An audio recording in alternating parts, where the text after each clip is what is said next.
speaker. I think most of you know Steve Hornstein. They say Steve Hornstein or Hornstein? Hornstein. Yeah, Steve is, he's always volunteering for something. He's at all our events. He was at the Walk. I've never been to a national convention in the D.C. area where I haven't seen Steve helping with something. He helped at NAMI National for several years. So he got out of high school the same year I did, 1969, Portsmouth High School. Went to Columbia University in New York, Old Dominion State University, and for a while he was at Eastern Virginia Medical School, and he still is, I believe he's still doing independent study in medicine at the Eastern Virginia Medical School. And Steve is another one of our many success stories, a person who's recovered well from the history of mental illness, and today he's going to tell you about his own path to recovery, and as he worded it to me, with various humorous incidents along the way. So please welcome Steve Hornstein.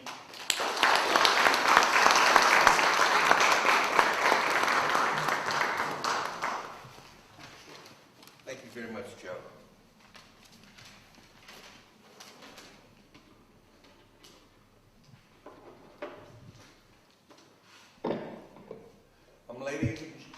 Ladies and gentlemen, thanks so much for coming to hear me speak tonight. As Joe mentioned, I have been involved with NAMI for quite a while. I've been a member of NAMI for almost 15 years. In the late 90s, I went to 2 NAMI state conventions in Richmond. I've attended the last 2 NAMI national conventions that have been held in Washington, including this summer. And I recently completed 4.5 years of weekly volunteer work at the NAMI National Office, which I'm very proud of. This brief talk that I'd like to give tonight is an abridgment of some of the experiences that I've been through and how I work to recover. I grew up in Portsmouth, Virginia in the 1950s, which is just west of Norfolk and Virginia Beach. We had a park in our neighborhood where us kids would play football and baseball. David Schlitz and I were gym rats, and we used to go to the high school, Woodrow Wilson High School, to watch the varsity and the JV at Wilson play, and at tournaments to shoot baskets at halftime. I played Little League Baseball with Kiwanis. I was in Boy Scouts. Mr. Rushko was our scoutmaster. I was friends with his son Chuck. We also played tennis. And Mr. Rushko gave every scout in Monumental Methodist B212 scouts a marine knife for all the camping we did. We did a lot of camping and cooked our own food. It was a lot of fun. At John Tyler Elementary School in the 1st grade, our teacher, Mrs. Cannell, did lit lamp silhouettes of the children in the 1st grade, and we had a chorus, and we did burlap and yarn embroidery. At Harry Hunt Junior High School, I played junior high basketball. I joke people and tell them I played 2.5 string point guard. Our varsity at Wilson won the state championship about that time.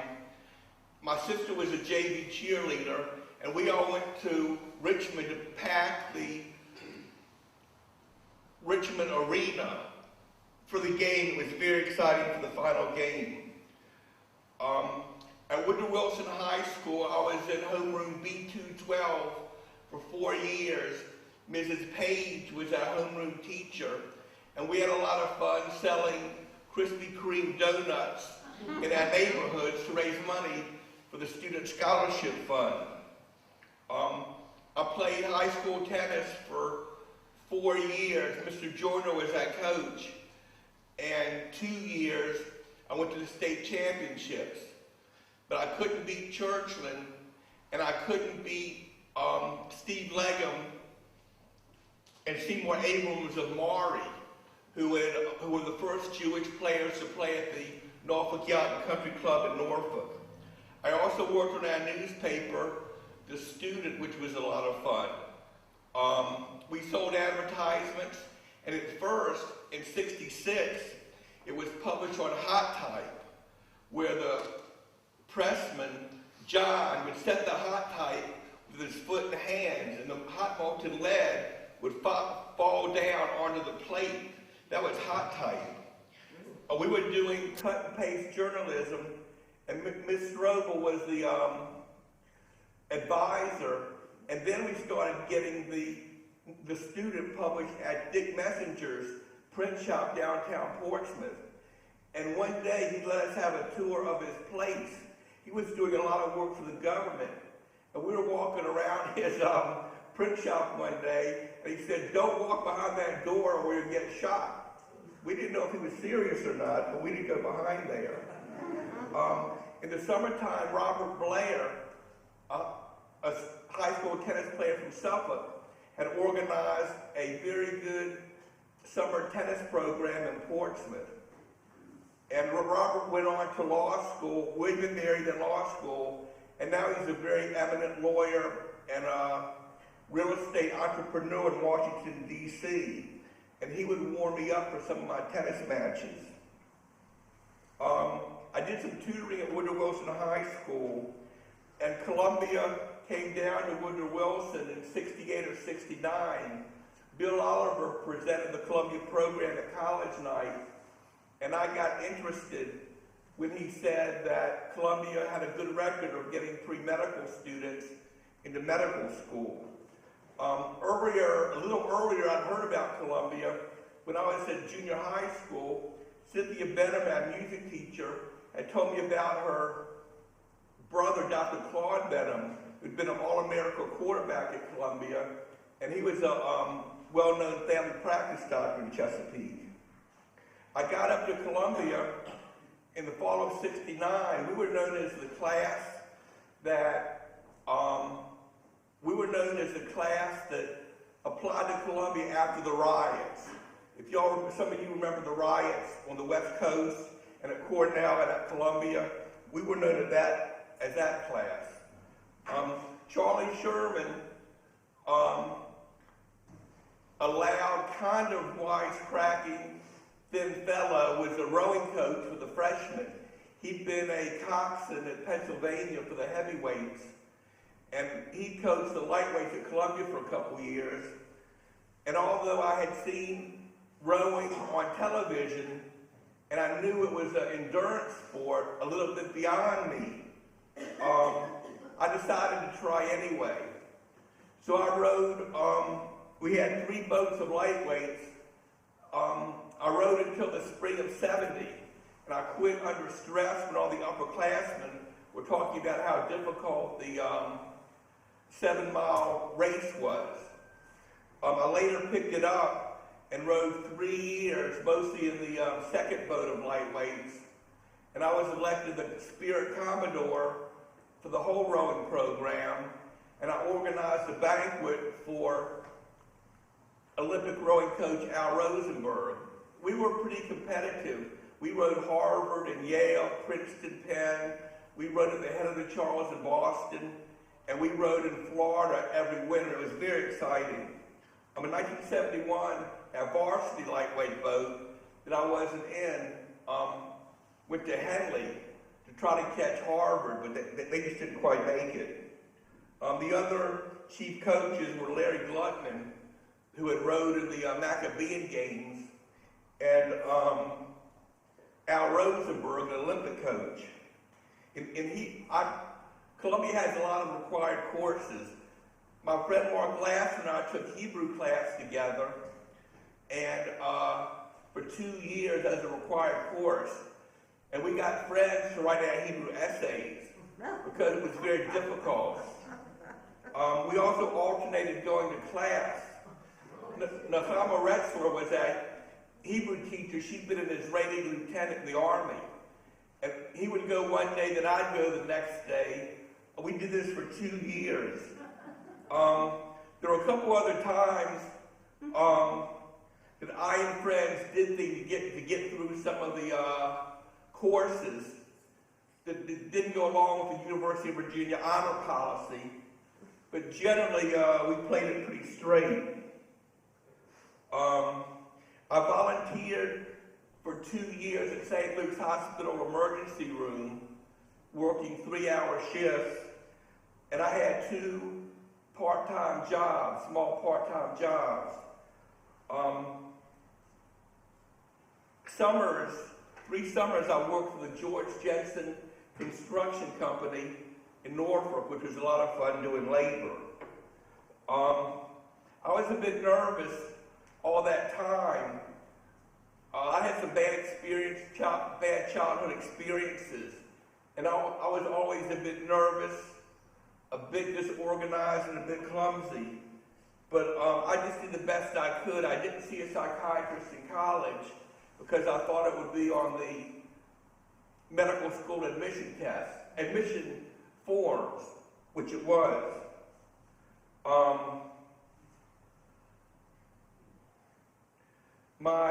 About my junior year at Columbia, I took the subway down to Brooklyn to see my uncle, Austin Fink, who was an ophthalmology professor at Downstate Medical Center in Brooklyn. And I told him my grades weren't too well, that I spent a lot of time rowing, that I didn't study very much. I've got a little wandering left eye, a strabismus. It's hard for me to focus. Frequently I'll read with one eye. So I was telling my cousin Austin that I wanted to go to medical school, but my grades weren't too good. And he says to me, I told him that once in a while friends and I went up to Vassar, where I went out once in a while, but I had a quiet social life. Vassar was a girls' school north of Manhattan. So Austin Fink looks at me and says, well, if you want to whore around, row crew, and go to medical school, you've got to have a pretty good machine. That's what he said to me. He told me he'd get me an interview for medical school at Downstate Medical Center in Brooklyn, but it didn't happen. So the medical school interviews came around. I went down to the University of Virginia and stayed with Dr. David Markham and his wife. He was an internist, a friend of the Schlitz family, our backdoor neighbors. And his wife mentioned to me that when you're in a hospital, it doesn't matter if you're a medical student or a doctor or a nurse. All they really want to know is what you can do. So at my medical interview at Medical College of Virginia, when I told the physician that at my second year I didn't do well, that's when I lived alone. He said, well, everybody's entitled to a bad year. I went to the University of Virginia for an interview, and I saw a woman, PhD, and she looked at my chart, and she said to me, well, you don't look like you have much spark. That's what she said to me after I traveled all the way down there. So I wasn't too encouraged. Then I went to Eastern Virginia Medical School, which was just opening in Tidewater, Virginia. They were interviewing the first class. And when I went in Smith Rogers Hall, I saw Dr. Patricia Bell Williams, a pharmacologist, who was also the Dean of Admissions, a very nice-looking young lady, and she greeted me warmly and told me that I would see Dr. Kofer across the bridge first, and then come back and see Dr. Manning. I walked across the bridge and had an interview with Dr. Kofer, an internist, and a couple other people. And we were talking about books, and my favorite book, I said, The Diary of Anne Frank is my favorite book. We're a Jewish family. We've had some intermarriages, but I always liked the Anne Frank story. Then Dr. Kofer says to me, have you ever heard of this book, Daily the Sun in the West? I said, yes. I said, I think I've heard of that book. And he looks at me and says, it's never been published. Well, I knew he was checking me. So I said, you caught me. And then we both had a good laugh. Then I walked back over the bridge to see Dr. Robert T. Manning. He was a physician who was the dean of the school, and an internist and a biochemist.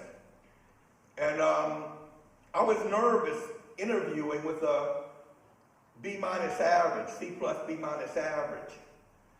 And he said, why are you so nervous? On a 0 to 10 scale, how nervous are you? I said, about a 5. I told him my records weren't good. He said, well, sometimes people just don't study so well. But by and by, I got admitted to Eastern Virginia Medical School. The school started in October of 1973. I was about 22 years old. There were 24 students, 20 guys and 4 women. And we had a few activities before classes started. We had labs, lectures, a free university. We were playing basketball at night, one day a week at the YMCA gym. Pete Sanders organized that. We were running races around the Hague in Norfolk. I started volunteering in the Norfolk Free Clinic pretty soon. And when Dr. Manning wanted a volunteer to host his Lunar Society meeting, I offered.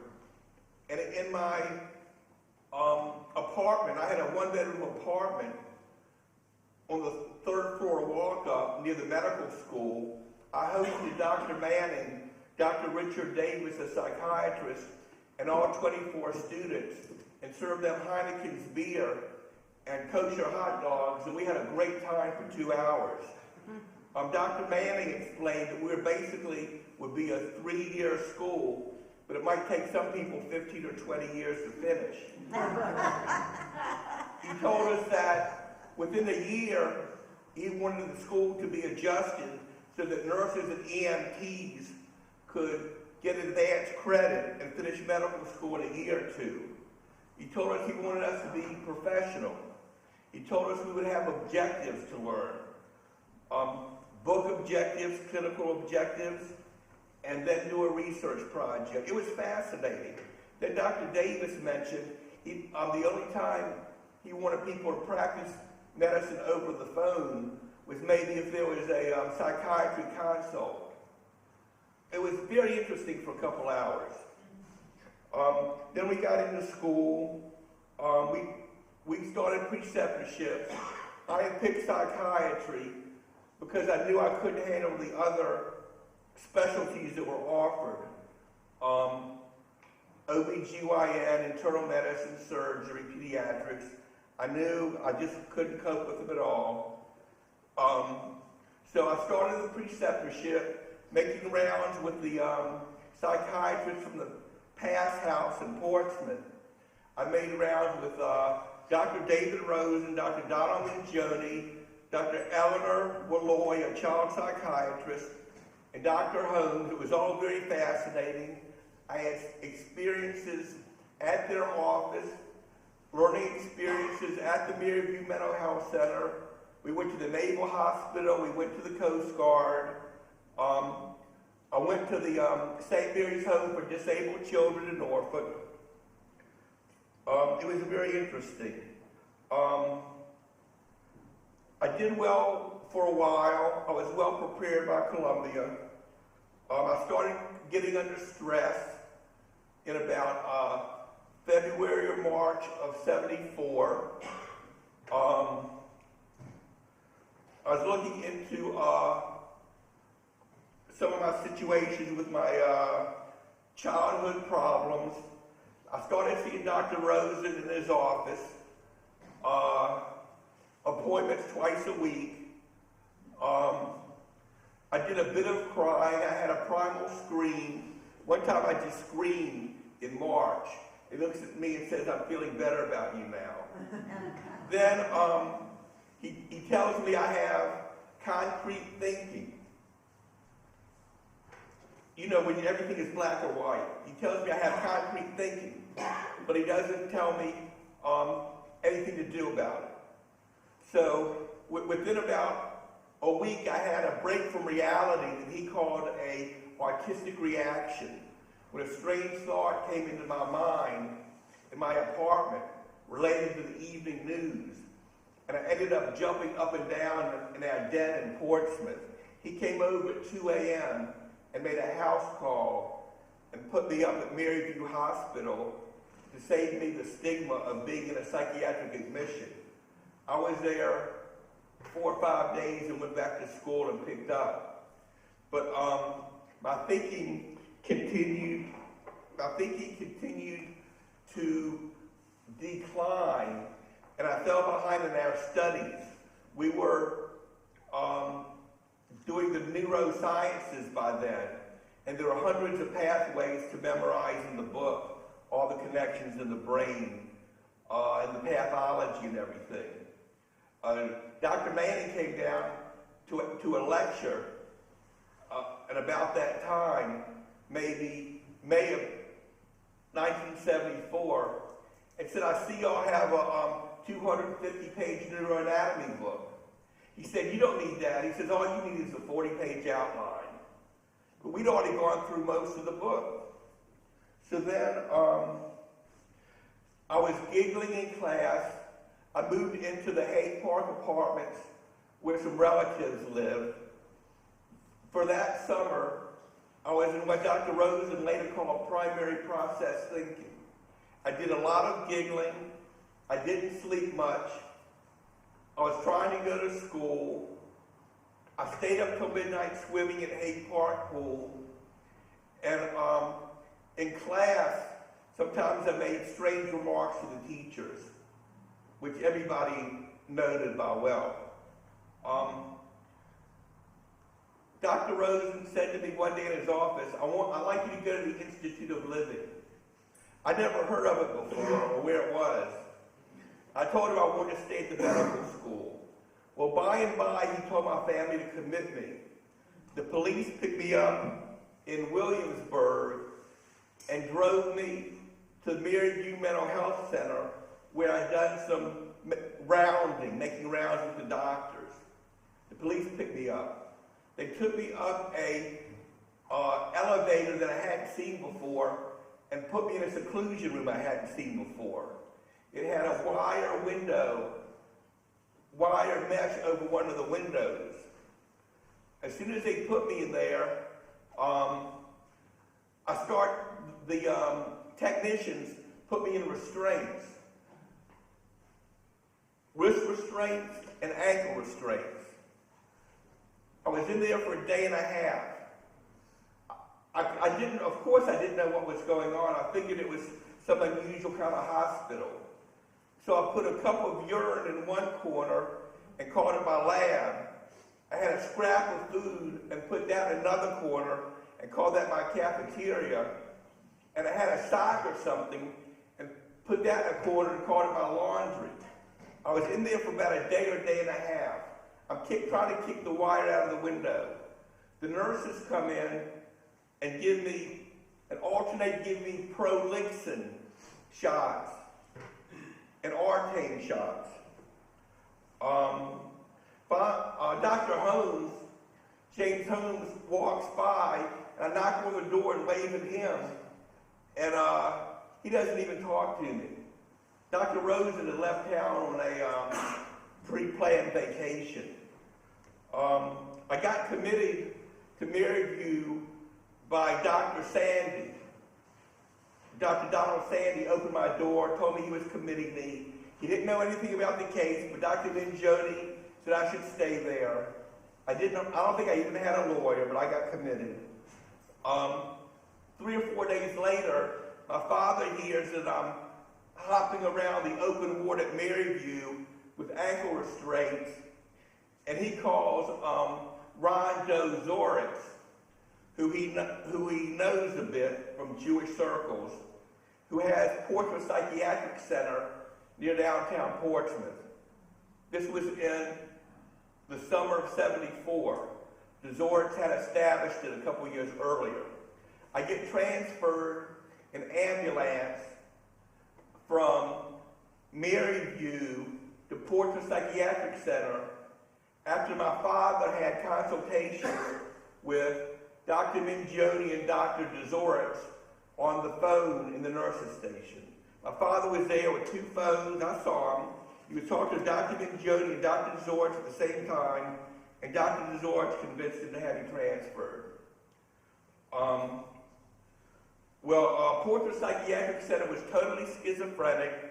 Nobody knew who any of the doctors were. They called Dr. Zorich Dr. D. My doctor, Dr. Freud, was Dr. F. Of course, Dr. K was Dr. K. Dr. Sal was Dr. T. Dr. Allen was Dr. A. There were very few activities. We didn't get to go outside much. They wanted me to take lithium. They wanted me to take some stelazine. Dr. Rosen put me on some stelazine and lithium. They wanted me to take some more stelazine pills, which I didn't. All of a sudden, 3 big guys grab me and throw me on a bed frame in a seclusion room that doesn't even have a mattress on it. And they give me a big stelazine shot. I had 1 vacation at home, a weekend at home. From a hallway phone at Portsmouth Psychiatric Center, I called the Institute of Living. I told her my name. I told her Dr. Minjoni, who had some of his training at the Institute of Living. I said, Dr. Minjoni and Dr. Rosen were sending me up. What do I need to bring? They said, bring 2 suitcases and a tennis racket. Well, I ended up flying there with my parents to Hartford, Connecticut. Dr. Felmley, who had worked with Dr. Minjoni, took my case, places me in a brand new building, the Bracelet Dubois building. Said he always gave people the benefit of the doubt. It was a pretty building. I had some contentions with the fellow that didn't want me to sit at a table with him where a young woman was sometime. About a week later, I had a couple town passes. A week later, Dr. Felmy took me by tunnel to the Thompson ward, which was an adolescent ward in the main building. And it had low ceilings like a submarine. There were group rooms, a stereo TV room separated by glass enclosures, a nurse's station, a couple seclusion rooms. Norman Berger, a Caribbean fellow, was a nurse chief. There was half of a raggedy phone on the wall where the switchboard could connect you. I could see it was a bit unusual. I called Dr. Rosen at the Pass House. Said I needed to come home. I needed to go somewhere and take a vacation. He said, you've been talking about taking a vacation for about 3 or 4 months. Try to take a vacation up there. So they had dances with Sam Kimball and his band. They had dances twice a week. There was courtyard volleyball with the nurses from 3 different hospitals. We went out and played softball for a couple hours at a time. They had a big gym. They had a rehab building that they could lock you into the different rooms. And we worked with leather, jewelry, art, and gold and silver. They would lock you in. They weren't certified therapists, but they were people competent in the crafts. And they would try to help us. They had an active photography department, and they had an exit pottery department.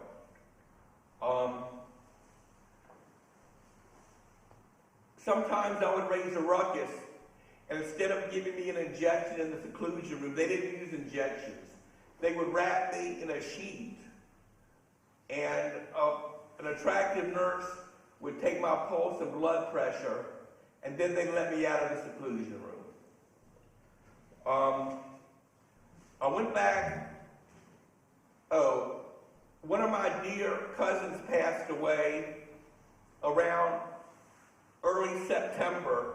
And they wouldn't let me go home for the funeral. Then it's the middle of September of '74. It's the Jewish holidays. I want to talk to my parents. I call up our synagogue from the raggedy phone on the wall, and I tell the woman at the switchboard, can you please call Gamma Chesed Synagogue in Portsmouth? I want to talk to your family. I hear the switchboard operator say, this guy is really crazy. He's trying to call a synagogue on Rosh Hashanah. So then I, see where I am.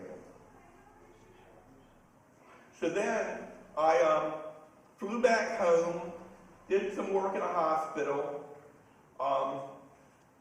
Dr. Rosen writes me a nice letter to the medical school, and I resume my studies. I pick up my studies with the next class, and I live at home, which is more stable for me. All of my life, since this period of time, I've tried to live with other people, because I know it's not good for me to live alone. Well, I did very well in 75. I went through the classes. I did pretty well. I had friends. I passed part 1 of the national boards. Then I started some work in hospitals. I did a little bit of work at Norfolk General Hospital, the Naval Hospital in Portsmouth, and a doctor's office. I was working with the younger doctors, the residents, and some of the older doctors, the professors who worked in the community. Eastern Virginia Medical School is a community-based school, and it always has been, and most of the professors work in the community as practicing doctors. We don't have our own hospital. We go out into the other hospitals and try to take care of patients. After I'm doing pretty well for 4 or 5 months, I get worked up for 2 or 3, 4 days, lose sleep, and have what Dr. Rosen calls a depressive reaction. That's when you can be so depressed you have a thinking disorder. I was back in Maryview. I was in a small locked ward called the Villa. I was so depressed and my head hurt so bad that I read the Virginia Pilot, our hometown paper. I read the obituaries to see if I was in the obituaries. I really did. That's how depressed I was. Eventually, I got out of there. I had another hospitalization. I was doing better. Dr. Rosen lets me go up to the Montreal Summer Olympics with my father to watch it. And that was a lot of fun. We saw a lot of sports. I saw a lot of rowing. I left a message for Larry Gluckman, one of my rowing coaches, and he sent me a postcard. I came back. After a while, I started seeing, after a while, I do some work for the Suffolk News Herald, trying to lead a protest against the Norfolk Housing Redevelopment Company, which was involved with a fire in our business. And the police take me to Norfolk General Hospital, where I get strapped down hard for 4 hours in 4-point restraint on the 8th floor. I thought I would die. I was in so much pain. But Dr. David Kruger, who was chief of psychiatry, comes by, tells them to let me, my parents had called him because I was in Norfolk.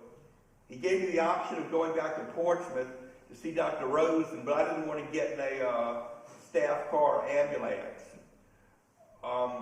I see Dr.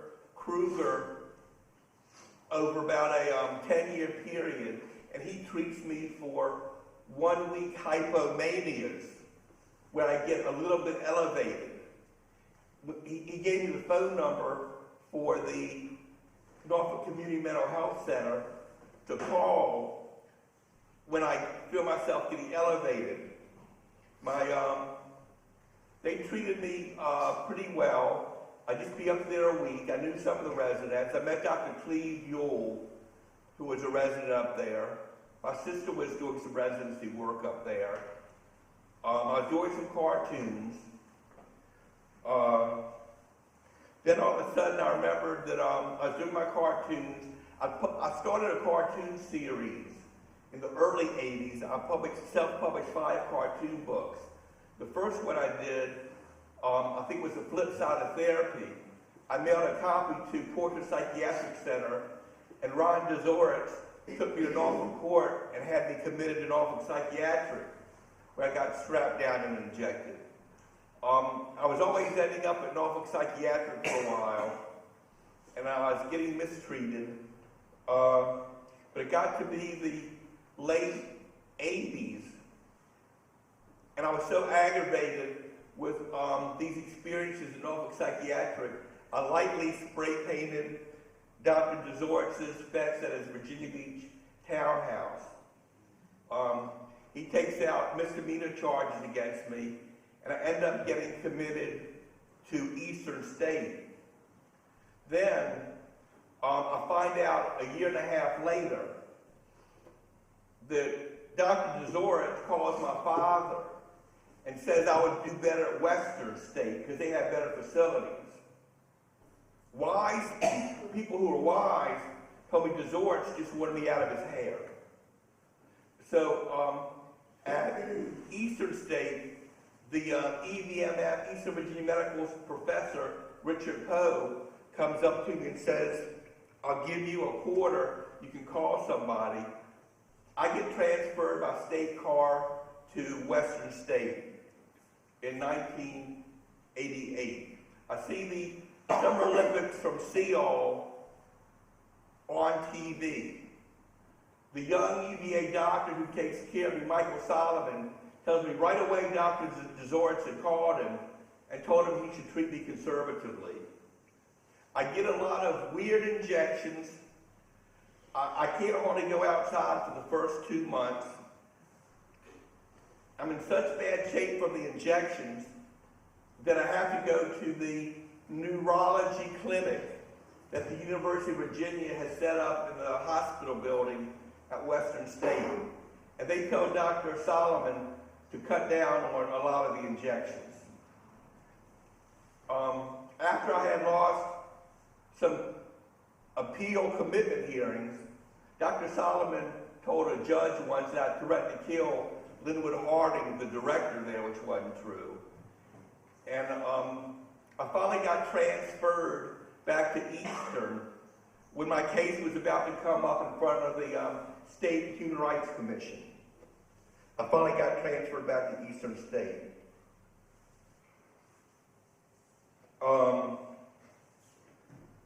At Eastern State, I'm so upset, in the number 24 long-term building, I sent a threatening note to Rod Dezoritz's townhouse. Dr. Shafa A., my psychiatrist, gets a call from Dezoritz, who wants me to get yet more prolixin shots. I wasn't psychotic, I was just a little bit angry. Shafa A. didn't tell me to calm down and get more recreation therapy. So the technicians start throwing us over the urinals in the bathroom, and that's where we got prolixin shots. It was really wild.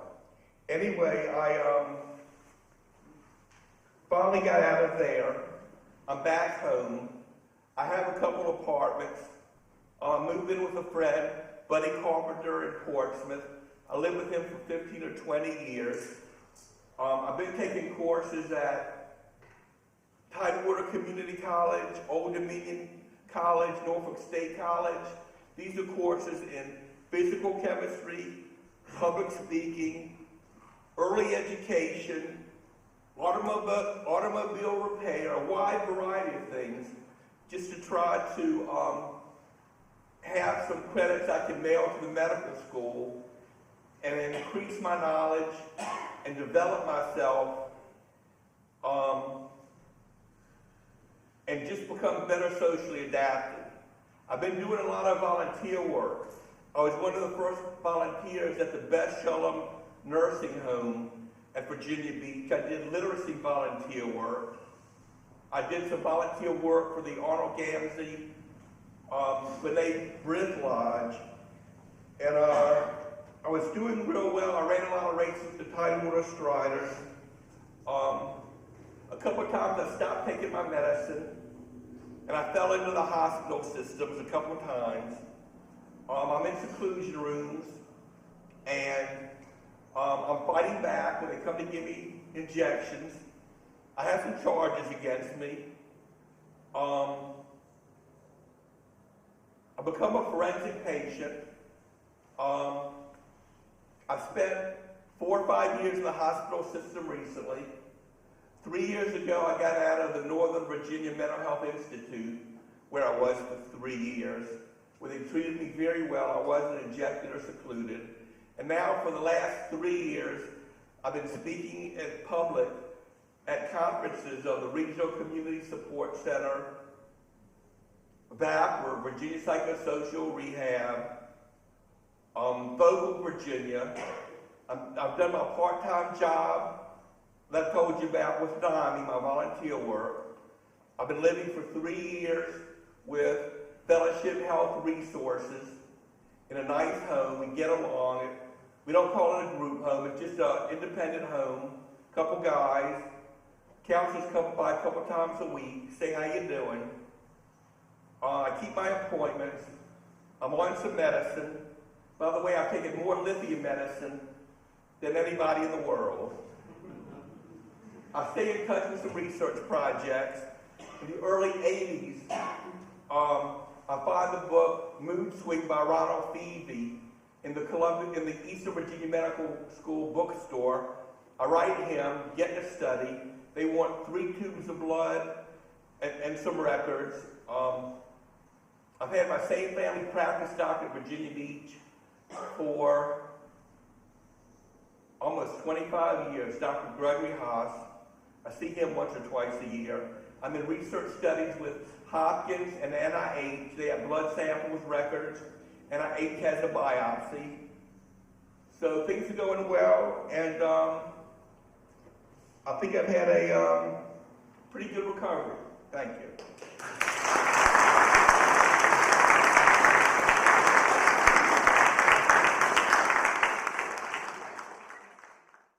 Anybody have any questions? I have one. You said you're on lithium, or any other medication besides lithium? Yeah, I've been on lithium almost straight through since 1974, Okay. with the exception of 1978, when I didn't take any medicine, which, by the way, I did very well in 78 until I got worked up over redevelopment.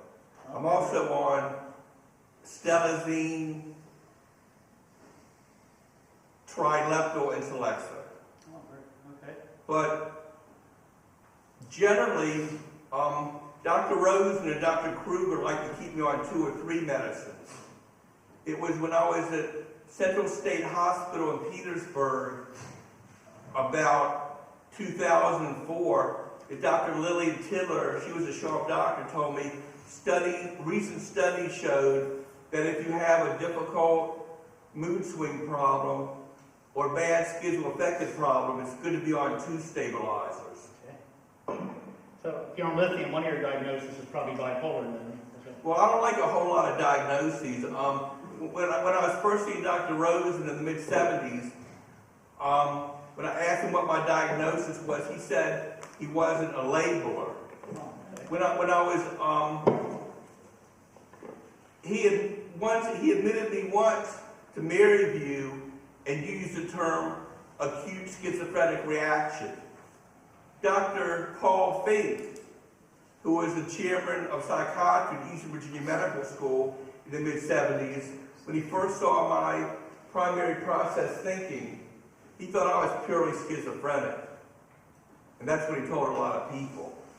They started calling me schizoaffective at the Institute of Living in 78.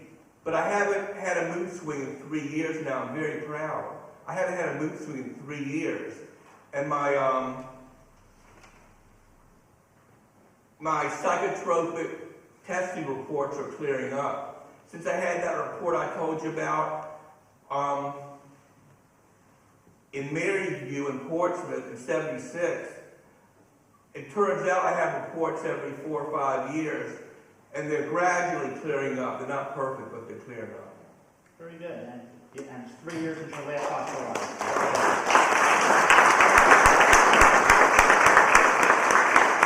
That's what the Mountain's all about. More successful stories like Steve. Yeah. Right medication, the right treatment, And I didn't even think to ask Steve, what about insurance coverage? You get any decent insurance coverage, or does it come through Medicare, or? I was going to mention that I'm very fortunate. When I was at Western State in the late 80s, they asked me to get Social Security disability. I had worked a good part of my life at a pawn shop in Norfolk Littman's. They asked me to get Social Security, I think so they could collect some of the checks. But my family gets me Anthem also. My family takes care of that. Oh, okay. Very good. Okay, that's we want to hear more successful recoveries. And Steve is one of our success stories. Thank you for speaking, Steve. Thank you.